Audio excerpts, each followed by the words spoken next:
Alright, mga kababayan, mga kaibigan, mga katokis, mga kapots. Kamusta po kayong lahat? And once again, welcome po dito sa Simply Talkies Vlog. Tayo po ay magbibigay ng maiksing komento, opinion at reaksyon sa mga maiinit na usaping politika sa ating bansa. Once again, shout out po sa lahat. May God bless us all. May God bless our country, the Philippines.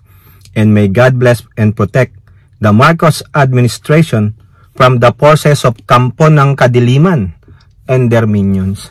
So pag-usapan natin mga kababayan, ito pong Pangulong Marcos, meron pong panawagan, no? Nananawagan po siya.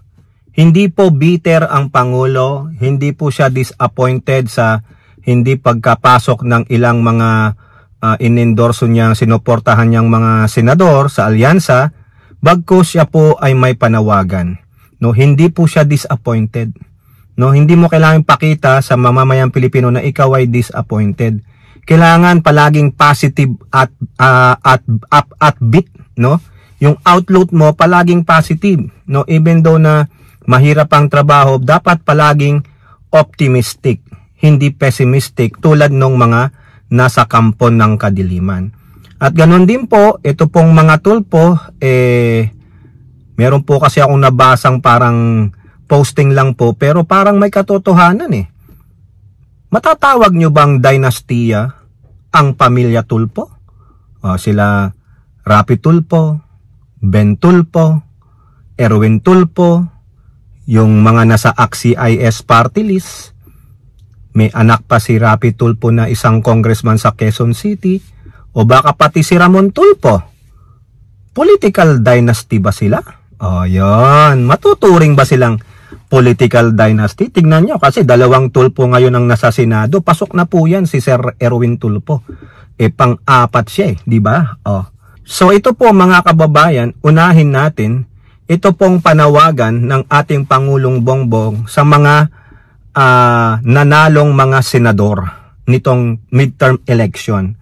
No, diyan po sa GMA News, sabi diyan, Marcos to newly elected leaders, I extend my hand regardless of party or coalition. So tama naman po yan. Ibig sabihin, tapos ng election, tapos na ang pamumulitika, magtrabaho na tayong lahat regardless of your party or coalition. Isantabi nyo na muna yung mga affiliation nyo sa politika, sa inyong mga party, sa inyong mga kabaro, no? Asikasuhin naman natin ngayon ang taong bayan, no? At para po sa kapakanan ng mga lalong-lalo na yung mga nasa laylayan. Okay, ito po sabi ng Pangulo. He called on to the newly elected leaders to work with him for the common good regardless of their political parties or coalition. Governance is a shared responsibility. I agree. A mission that requires unity and burden sharing for the common good. To the newly elected, regardless of party or coalition, I extend my hand. Let us move forward together with open minds and a common purpose. Sa gobyernong tapat, kasama ang lahat. May God bless our leaders, our people, and our beloved Philippines. So ayan, tama po yan.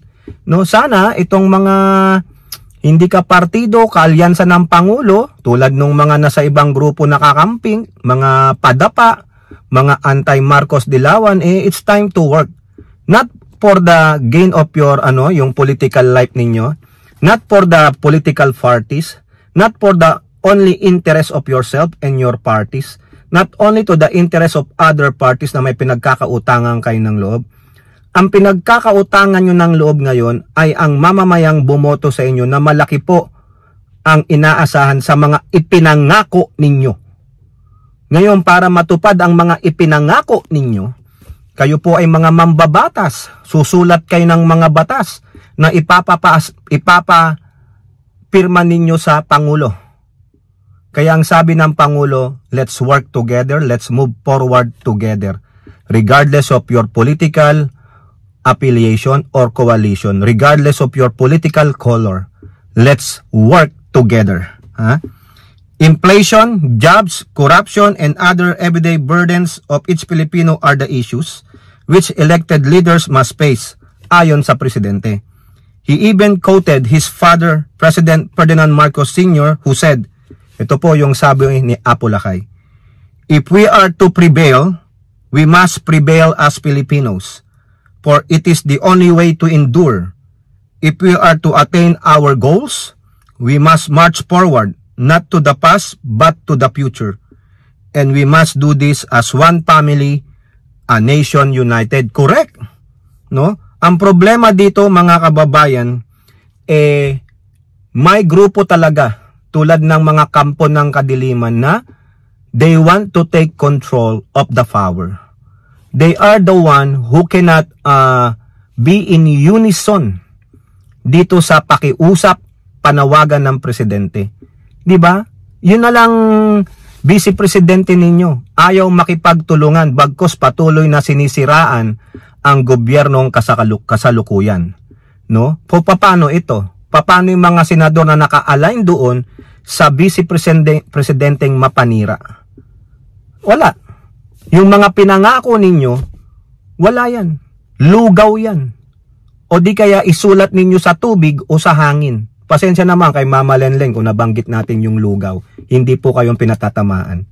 No? Marami dyan sa inyo nangako ng ganito, ng ganito. Lalong-lalo na yung Marcoleta. May ipinangako na naman sa sambayan ng Pilipino. Hindi pa nga natutupad yung 10K na pinangako nung nakaupong senador dyan. Meron na namang nangako. Ano pa ang mga ipinangako ng mga yan? O tapos na ang eleksyon. Ano na gagawin? Diba? Magtrabaho, gawin ang mga pinangako kung magagawa o hindi. Diba? Pakita nyo na gumagawa kayo ng paraan para matupad ninyo yung mga pinangako ninyo sa eleksyon. O baka naman sa eleksyon lang. After that, bingi-bingihan na kayo. Meron na kayong mga demensya, di po ba? O, ano pa ang sinabi ng Pangulo? Marcos expressed gratitude to all Filipinos who have exercised their right to vote in the 25 midterm elections, saying that the country's democracy has renewed itself peacefully, orderly, with dignity. Opo, bagsak po yung krimen regarding election no? I think ang laki ng binagsak na porsyento, 56% po yan. Correct me if I'm wrong, kung ano po yung nabanggit ko, alam ko 56%, no, bumagsak po yung crimes related to election. Sabi ng Pangulo, it is both a celebration of continuity and a call to act. And a call to act on the real challenge our people face. Correct? Ano yun? Yung patuloy na pagtaas ng mga presyo ng bilihin, marami pa rin ang walang trabaho, yung maiangat lang yung antas ng pamumuhay ng mga Pilipino. Yung makapag-celebrate sila kung may birthday, anniversary, family outing, mga ganyan po. Maranasan naman yung kahit papano yung mga nararanasan ng mga may kaya sa buhay. Okay? So, ano pa ang sinabi ng Pangulo dito, ha? Napakaganda nung sinabi niya sa huli. A democracy has renewed itself. Ibig sabihin, kung nandaya ang alyansa, kayang-kaya Kayang-kaya, sabi nga ni Secretary Gadon, kung nandaya ang alyansa, wala dyan yung mga sila Bato, si Marcoleta, baka wala nga dyan si Amy Marcos o si Villar. Ipapasok dyan yung 8 sa alyansa, hindi po Yung democracy ng malayang pagboto, no, kung ano ang pinili ng tao, whether na impluwensyahan sila o hindi, at least hindi na kialam ang gobyerno. Di po ba hindi niya sinaklawan yung boses ng taong bayan? Okay? So yan po ang panawagan ng Pangulo.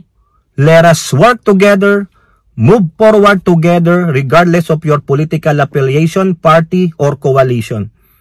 Taong bayan naman, please. Tama na. Yung pagkakautang na loob sa iilang pamilya, sa iilang tao, kayo-kayo lang nakikinabang. Alalahanin ninyo, nangako kayo during your campaign period. Okay? So ngayon, pasok naman tayo sa isang katanungan na may tuturing ba na political dynasty ang Pamilya Tulfo? Ito po, hindi po natin sisiraan ng Pamilya Tulfo, ha? Disclaimer lang po, baka mamaya idemanda na ako ni Sir Rapi Tulfo. ni Ben Tulfo o ni Ramon Tulfo or any to Tulfo, si Congresswoman Jocelyn Tulfo, si Ralph Tulfo, yung congressman dyan sa Quezon City, anong distrito ba siya? No? Kasi napag-uusapan lang, nabasa ko po kasi yung ating sinusundang political expert. Sabi nila, how about the Tulfos? Are they political dynasties? Kasi dapat pag political dynasty ka, meron kang space. Meron kang certain lugar na talagang ikaw at ikaw lang, pamilya mo lang ang namumuno doon. O di kaya sa isang congressional seat, no? Yun ang hinahawakan ninyo. You are representing yung distrito ninyo. O kaya mayor kayo doon, governor kayo doon, nagpapalit-palit lang kayo. Mamaya yung asawa mo, after your term, tapos ka na, yung misis mo. Tapos na misis mo, yung anak mo. And then balik ulit sa tatay, balik sa nanay, ganun lang. That is a dynasty. Sino po ba ang mga pamilyang dynastiya, for example? The Marcoses, they have the Ilocos. The Dutertes, they have the Davao City. Sino pa? The Villars, they have the Las Piñas. Yung Inares, tama po ba sa Inares? Saan po ba ang Inares? Sa Antipolo o sa Rizal? Yung iba pa ng mga dynastiya dyan na sila na lang ang namumuno. Doon sa lugar na yun, inabot na ng dekada-dekada, sila lang ang pinagkakatiwalaan. Marami po yan. Hindi lang yung mga nabanggit natin, for example lang po yun, wala po sanang magagalit. Parang sa amin, sa Olongapo, yung mayor doon, Paulino na lang ng Paulino, wala nang iba. Paulit-ulit na lang, silang mag-ama na lang yata ang nagpapalit-palit. Diba? Wala nang maiboto ang mga taga-Olongapo, ewan ko ba kung bakit. Ganun po ka-loyal. Yung Konghun, dun sa Subic. Diba? Sila na lang. Ngayon, ang Tulfo, matuturing nyo bang political dynasty? Wala naman silang nire-represent na distrito. Wala silang specific na lugar na pinagmamanduhan tulad ng, halimbawa, kung hindi mo nga alam kung saan talaga ang bayan nila Tama po ba, Sir Erwin, Sir Ben, at Sir Rapi o Sir Ramon? Wag sana kayong magalit. Nagtatanong lang. Pero itong mga Tulfo, ito po ang legit. Marami sigurong magagalit sa akin na mga netizen na, anong legit na pinagtutulong-tulong? Kumikita rin sila dyan. Ang mahalaga po sa akin, nakakatulong sila. Whether na kumita sila tulad ni Rapi Tulfo sa kanyang Wanted sa radyo, sa kanyang YouTube channel, pero naibabalik din naman. Tumutulong din. Yun din ang law of karma You give some, you gain some. Tumulong ka, tutulungan ka. Ganun po, di ba ang law of karma natin? The question is, can they be considered political dynasty? Kasi dalawa ang nasa Senado. Sa Congress, ilan sila? 2, 3? O di po ba? Pero, wala silang pinanghahawakang lugar. Wala sila talagang yung bailiwick nila na lugar. Not like the others that we mentioned a while ago, na meron sa Ilocos, meron sa Davao, Las Piñas, sa Cavite, Darimullas, di po ba? Sino pa? Yung iba na alam ninyo na mga political dynasty na hate ni Sara Pusit pero hindi niya alam yung pamilya niya kabilang sa political dynasty. Na hate din ni Wonderful Tonight, Robin Padilla, ayaw niya pero hindi niya alam yung amo niyang si Digong ay isang political dynasty. Di po ba? Ngayon, ang Tulfo, makukonsider nyo bang political dynasty? Kasi meron sila sa Senado, ulitin ko lang, meron sa Kongreso. Ilan taon na rin yan, yung ACT-CIS, ilan taon na rin yan. Si Ralph Tulfo, I think, na-re-elect ba siya? Bilang congressman kung anumang distrito sa QC? Pero hindi mo naman makukonsider na QC yun. Ano lang second district Hindi naman buong Quezon City ang hawak nila. Di po ba? Ngayon lang po, nagtatanong lang, can we consider Tulfos as another political dynasty family? Yun lang nagtatanong lang po. Pero pagdating po sa pagtulong, lalong-lalo na tong si Erwin Tulfo, believe po ako dyan. Lalong, pinanonood ko po kasi yung programa niya sa, Punto Asintado nila, Anjo Bendijo ba yun? Silang dalawa. Lakas po tumulong Ang dami na lang sponsors, so nakakatulong. Kung pwede nga maging presidente yang si Erwin Tulfo baka sakaling manalo Kaso ilalabas na naman yung issue sa kanya ng citizenship eh. Di po ba? Yun lang. Pero tingnan natin. No? Huwag muna nating isiping political dynasty sila kasi wala silang bailiwick. Wala silang permanenteng lugar na kung saan sila ang nagmamando nung lugar na yun. No, ang pagmamando nila ay pagtulong sa iba't ibang lugar at mga Pilipino na nangangailangan ng tulong. Hindi ko po pinopromote ang tulpo ha. Hindi po tayo bayaran ng tulpo, hindi rin po tayo panatiko ng tulpo. No? Tinatanong lang natin kung if we can consider them a political dynasty. Siguro sa pagtulong, dynastiya sila. Tama po ba, Rapi, Erwin, Ben? Oh, huwag kayo magalit, baka hantingin ako ni Ben Tulpo dito sa lugar ko. Englishero pa man din yan. Ha? Sir Ben, mapapalaban ako sa ng English eh. Wag naman. Di ba? Peace. Oh, congratulations po kay Sir Erwin Tulpo. Isa ka ng senador. Galingan mo. Kung ano yung pinangako mo sa election, yun. Galingan mo ha. Okay? So kayo po, ano pong inyong masasabi? Comment down below. And don't forget to like and share. Hope to see you in the next videos. Bye-bye. God bless.